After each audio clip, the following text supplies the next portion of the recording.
Hi guys, good evening and welcome back once again to the EdWord. I'm your host Eddie, and in tonight's video I will be discussing what I thought of the very good and very entertaining and very titillating second season we got in the form of Gen V Season 2, the spinoff of our favorite Amazon Prime show, The Boys. So, Gen 2 Season 2 Gen V Season 2 dropped about 2 months ago, back in September, the first 3 episodes. I meant to watch it, but then I got super busy with life got in the way, and I did not stay on top of the season, like watching it on the regular, doing weekly episode reviews like I normally would do for a show like this. However, time got away from me and I've had a lot going on, and I still have a lot going on right now, but I managed to find some time earlier today to binge. Well, I started last night. I started binging Season 2 of Gen V, and then I finished it earlier today, and I really liked it. So now I'm here to bring you my episode or season review. So I apologize for not the weekly uploads. I know a lot of you were expecting that of me, and I do apologize. I thank you for your support and continued patience and understanding, so thank you. That being said, let's dive right into it. So obviously, this is going to be a spoiler-filled season review, not an episode review, but a season review. I will be referring to massive spoilers from beginning to end of Season 2 of Gen V. And if you're not caught up on Gen V, or if you're currently catching up on it like I was the other day, you don't want to keep watching or listening to this review, as I will be discussing massive spoilers. So that being said, spoiler warning issued. You have been warned. Let's dive right back into it. So I really enjoyed Gen V Season 1. And after watching the latest season of The Boys Season 4, I totally get all the things they were setting up in Gen V Season 1, which later paid off and were answered in The Boys Season 4. And then it makes sense why Season 2 of Gen V came out right before The Boys' 5th and final season comes out, presumably next year. Although the showrunner Eric Kripke did tease it could be coming sooner than that, but most likely in the first half of 2026. So, and the way Season 2 of Gen V ended definitely leads into the 5th season of The Boys. But for now, let's talk about what I thought of Gen V Season 2 as a whole. In short, I really enjoyed it. I found it to be less convoluted and less confusing than Season 1. Parts of Season 1 were hard to follow. I mean, I was able to get the gist of the story, but it also felt a lot more complicated. Season 2 felt less complicated and a lot more straightforward. Like, there's a villain with an agenda. These kids have a part to play in that plan or agenda, and they've got to stop him one way or another. So it was much more straightforward than Season 1 was. Of course, I enjoyed the cameos from the boys' characters. That was great. The Deep, Starlight, Stan Edgar, A-Train at the Season 2 finale, there to recruit the Gen V kids for their newly formed resistance or rebellion against Homelander and his regime. That's fucking awesome.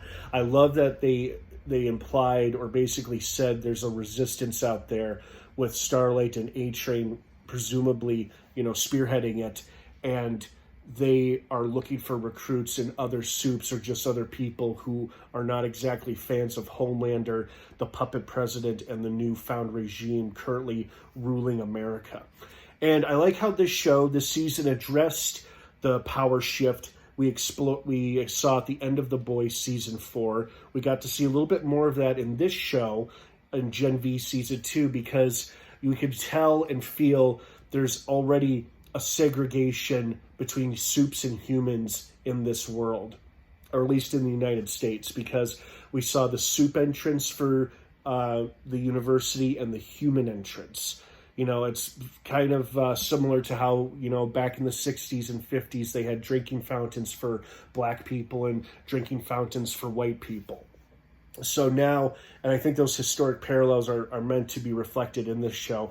It's obviously not quite the same thing as full-on racism, but having a human entrance is obviously an extremely segregational practice to have in a world dominated and ruled by soups, especially a soup like Homelander and the Puppet President. So I'm glad this show addressed that newfound change in the United States, at least, how there appears to be this segregation now, a deep divide between soups and humans, where Homelander and his regime and his followers have basically gaslit a lot of America, both humans and soups, but mostly soups, in believing they are the better, superior race, and humans are far inferior and weaker. So we're seeing that reflected in this show, which I thought was a nice touch. Of course, the gore was entertaining and not without purpose. You know, it was gory, bloody, and full of carnage for all the right reasons. It wasn't gory for the sake of just being gory.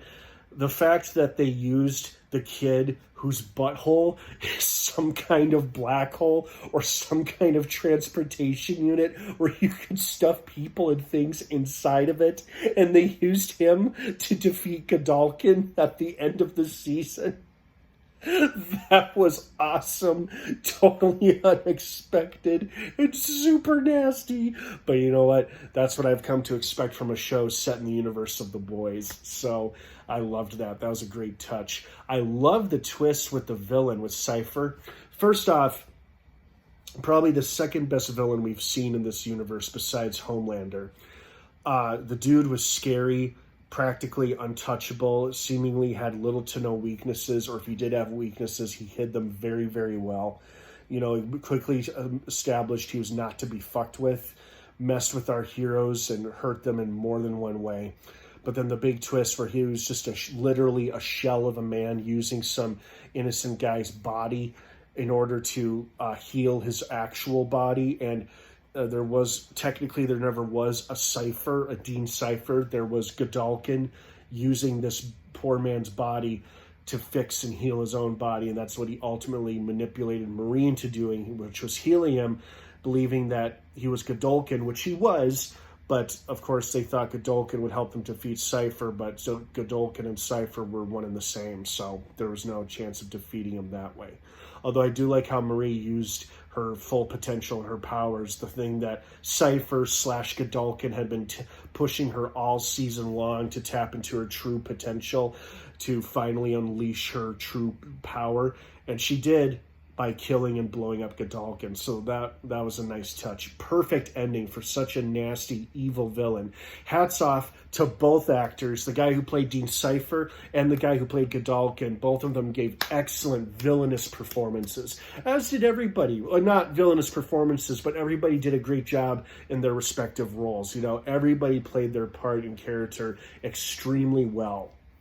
So I liked that a lot too. So this was a solid season, probably better than the first. And the ending of it just made me all the more excited for The Boys season 5, with like this newfound resistance forming with Starlight and A-Train presumably heading it or being a part of it. And now they've recruited the Gen V outcasts to also be part of said rebellion now that Godolkin is dead and off the board.